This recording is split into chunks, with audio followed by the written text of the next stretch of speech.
Hello दोस्तों, स्वागत है आपके अपने चैनल इंस्पायर्ड लाइफ में। चलिए आज की कहानी की शुरुआत करते हैं। एक दिन की बात है, सभी किसान अपनी फसल को देखकर चिंतित हो रहे थे और सब अपनी फसलों को देखकर मायूस हो रहे थे। तब तक सबने देखा कि वह किसान अब भी बहुत खुश था। उसे कोई चिंता नहीं थी। गांव के लोगों ने मोहन से पूछा, क्या बात है मोहन, तेरी सारी फसलें खराब हो गई, तुझे अभी भी चिंता नहीं है? तू इतना खुश कैसे है? उसने कहा। इसमें उदास होने वाली क्या बात है? उसने कहा। चिंता छोड़ दो भाई, हमेशा मस्त रहना सीखो, हंसते रहना सीखो। गांव वाले बोले, इसमें भला मस्त रहने जैसा क्या है? कैसे हम मस्त रह सकते हैं? हमारे तो नुकसान हो गया, फसलें खराब हो गई, अब हम क्या खाएंगे? अपना जीविका कैसे चलाएंगे? और इसमें भला हम कैसे मस्त रहे? अब तू ही बता, क्या तुझे कभी किसी बात की चिंता नहीं होती? तू हमेशा खुश कैसे रह लेता है? उसने कहा। अरे भाई, चिंता छोड़ो, मस्त रहना सीखो, उसने कहा। ठीक है, लेकिन मस्त रहने के पीछे वजह भी तो होनी चाहिए। हमें तो चिंताएं हो जाती है, उसने कहा। हर चीज की चिंता, जिम्मेदारियों की चिंता। हम बच्चे थोड़े हैं कि हमेशा खुश रहे। 15 साल के बाद उनको भी चिंताएं घेर लेती हैं। अब तो चिंता ही चिंता है। मेरे बच्चों को पढ़ाई की चिंता है, उनके करियर की चिंता है, उनके फ्यूचर की चिंता है। मुझे उन बच्चों की खाना पीना और बाकी सारी घरेलू चीजों की चिंता है। तो भला इंसान को कैसे खुश रहे? उसने कहा। खुश रहना एक कला है और मस्त रहना अपने आप में। ये सोच है। गांव वालों ने बोला, तो क्या तुम हमें यह कला सिखा सकते हो कि हम भी हमेशा खुश और मस्त कैसे रह सकते हैं? उसने कहा। हाँ, मैं तुम्हें एक मजेदार कहानी सुनाता हूँ, ध्यान से सुनो। बचपन की बात है। मैं अपने पिता के साथ एक बार जंगल के रास्ते से शहर जा रहा था, क्योंकि हमें फसलों को बेचनी थी। क्योंकि उस समय मेरे पिताजी काफी परेशान रहते थे। घर में बिल्कुल भी धन नहीं था। अब तो फसलों को बेचना ही आखिरी हाल था। जंगल जाते जाते शाम हो गई और जंगल में काफी अंधेरा हो गया। रास्ता तो दिख नहीं रहा था। उस दिन भी ऐसे ही आंधी आई थी। तब तक हमारी बैलगाड़ी का पहिया जमीन में धंस गया और हम वहीं फंस गए। पापा ने पहिया बहुत निकालने की कोशिश करी, लेकिन वह निकला ही नहीं। अंत में थक गए, हम हार गए। हमें कोई रास्ता नहीं दिखाई दिया। अब हम भूख प्यास से परेशान होने लगे और हमें डर लगने लगा। मैंने पापा से कहा, पापा, मुझे बहुत डर लग रहा है। पापा ने कहा, चिंता की कोई बात नहीं, मैं तेरे साथ हूँ, तू क्यों चिंता कर रहा है? लेकिन उनके कहने से मुझे कोई असर नहीं हुआ और मैं डरने लगा, क्योंकि जंगल से बहुत आवाज आ रही थी और वह जंगल बहुत ही वीरान था। पापा ने कहा, डरते नहीं है। काफी प्रयास करने बाद हमने फैसला किया कि आज रात हम यहीं बिताएंगे। सुबह जैसी होती है, फिर हम बैलगाड़ी को निकालने की कोशिश करेंगे।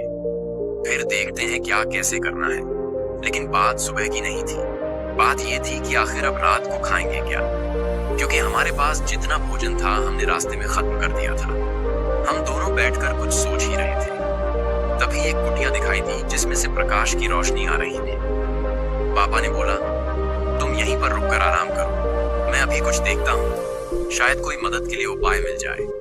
पापा फिर चले गए और मैं वहीं पर बैठ के डर के मारे रोने लगा। काफी देर बाद पापा एक महात्मा के साथ आते हुए दिखाई देते हैं। वह महात्मा बड़े ही दिव्य दिख रहे थे। फिर हम तीनों ने मिलकर जोर लगाया और बैलगाड़ी का पहिया उस गड्ढे से बाहर निकाल दिया और हमारी बैलगाड़ी बाहर निकल गई। पापा ने उस महात्मा का धन्यवाद किया और हम लोग आगे चल पड़े। उस महात्मा ने हमें कुछ खाने को भी दिया था। मैंने पापा के हाथ में एक कागज देखा। मैंने पूछा, वह क्या है? लेकिन पापा ने उसके बारे में कुछ भी नहीं बताया। अब हम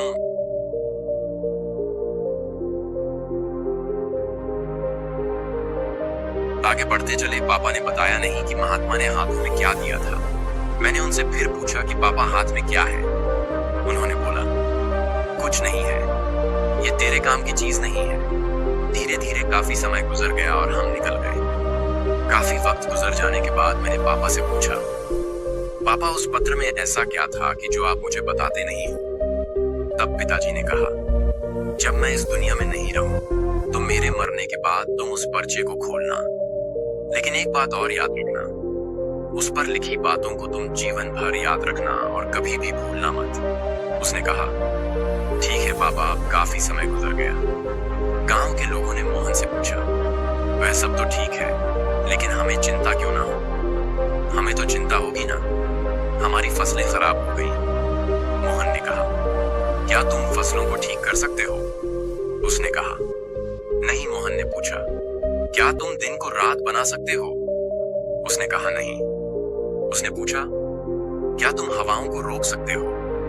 उन्होंने कहा, नहीं। उसने फिर पूछा, क्या तुम बारिश करवा सकते हो? सबने कहा, नहीं भाई, हम कुछ नहीं करवा सकते, हम भगवान नहीं हैं। तो तुम भला चिंता करके क्या पाओगे? सारे किसान सोच में पड़ गए कि यार बात तो सही कह रहा है, इसमें भला ज्यादा चिंता करके क्या होगा? तब मोहन ने कहा, जब हमारे हाथ में कुछ है नहीं तो फिर हम चिंता करके क्या करेंगे? इसीलिए मस्त रहना सीखो और मस्त रहने की आदत डालो, तभी तुम्हारे जीवन में खुशियां आएंगी। तब सब किसान ने कहा, लेकिन उस पत्र में ऐसा क्या लिखा था? क्या तुमने पिता के जाने के बाद उसे खोलकर नहीं देखा? उसने कहा, पिता के मरने के बाद मैं बहुत अनाथ हो गया था, कुछ भी अच्छा नहीं चल रहा था, मुझे कोई रास्ता नहीं दिख रहा था कि अब मैं क्या करूं, क्योंकि उस टाइम मेरे पास कोई रोजगार नहीं था और मुझे ये खेती काम इतने अच्छे से आता नहीं था। तभी मेरे दिमाग में आया कि उस पत्र को मैं खोल कर देखूं कि इसमें ऐसा क्या लिखा है। फिर मैंने जब उस पत्र खोला तो मेरी आंखें खुली की खुली रह गई। सबने पूछा, ऐसा क्या था? उस पर्चे में हमें भी बताओ, मोहन ने कहा। उस पत्र में लिखा था कि यह वक्त भी गुजर जाएगा। मुझे इसका मतलब समझ में नहीं आया और उसका मतलब जानने के लिए मैं उस महात्मा के पास गया तो महात्मा ने बताया, यह समय भी गुजर जाएगा। मैंने कहा, यह तो ठीक है, आप तो वही बता रहे हैं जो इस पर्चे पर लिखा है, लेकिन इसका मतलब क्या है? महात्मा ने फिर कहा, यह समय गुजर जाएगा। अब मुझे गुस्सा आया। मैंने फिर से पूछा है, यह क्या मजाक है? मैं इसका मतलब पूछ रहा हूं और आप इस पर लिखी बातों को बार बार मुझे सुना रहे हैं। तब महात्मा ने कहा, तुम अभी परेशान हो, उदास हो, तुम्हें नहीं पता कि यह वक्त है और वक्त गुजर जाता है। यह हालात ऐसे ही नहीं रहेंगे, कुछ समय बाद सब ठीक हो जाएगा, सब कुछ बदल जाएगा और यह परेशानियों के बादल हट जाएंगे। इसीलिए इस बातों को याद रखो, यह वक्त गुजर जाएगा, वक्त कभी नहीं रुकता। अच्छा बुरा जैसा भी हो, वक्त गुजर जाता है। तुमको चिंता करने की कोई आवश्यकता नहीं है, तुम बस खुद को देखो, अपने हाथ को देखो और बस मेहनत करते रहो। धीरे धीरे वक्त जैसा भी हो, समय बदल जाता है। गौर से देखो, तुम्हारे हाथ में कुछ भी नहीं, तुम बेमतलब में फालतू की चिंताएं कर रहे हो, फालतू की मुश्किलों को और बड़ा बना रहे हो, जो किसी भी तरह से हल नहीं होने वाली वक्त अपने आप गुजर जाता है। इसीलिए जो तुम्हारे हाथ में ही नहीं, उससे भला चिंता करके क्या मिलने वाला इंसान को चाहिए कि वह सब्र रखे हर वक्त में, हर परिस्थिति में, क्योंकि जिसके पास सब्र नहीं वह कभी भी चैन से जीवन जी ही नहीं सकता। चैन से जीवन जीने के लिए इंसान के अंदर सब्र का होना जरूरी है और सब्र तभी आता है जब इंसान इस बात को याद रखेगा कि वक्त गुजर जाएगा। तब से मेरी जिंदगी बदल गई और मैं इस बातों को जीवन भर के लिए याद करके रख लिया।